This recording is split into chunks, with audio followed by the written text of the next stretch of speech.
طيب كرم، حضرتك هلا بتحكي نقلت الحرب أو نقلت أداة الحرب لتعمل فيها سلام، لتعمل فيها إبداع.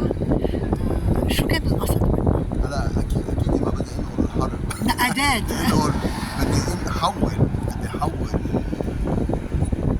اللي عم يطلع من الحرب لقصص خلابه. عارفه كيف؟ بيجي ورا قصه عم يخلقها اللي هي سبيس فلاورز، الصحراء اللي موجوده هون بيناتنا، اللي فينا نشوفها بعده انواع، اللي هي مسكره وبعدين وقت اللي تفتح بالنهار مع الشمس وبعدها بترجع تسكر عشية. وهيدا الفينومين اللي بيضل يفتح ويسكر اللي هو خلاق على يوميا، بيعطينا افكار حلوه، خاصه اللوتس فلاورز كانت مهمه بالميثولوجي الايجيبشن ميثولوجي، وعم تطلع من الصحراء، من الرمل اللي موجود حوالي الاهرام. سؤالي، هل هالمعدات جبتها معك؟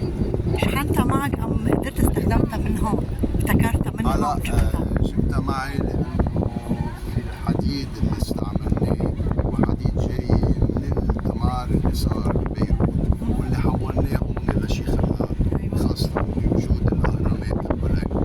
عرفتي كيف؟ بعرف في البتلز سوري يعني حديد رجعنا إعادة تصنيع.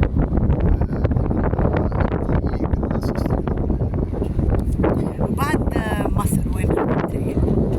بعد مصر هلا هدول ما بعرف، بس هلا رايح دغري على ابو ظبي، عندي معرض هونيك، وبعدين عم بحط مشروع كثير كبير بروتردام، وبعدين عم برجع على الصين.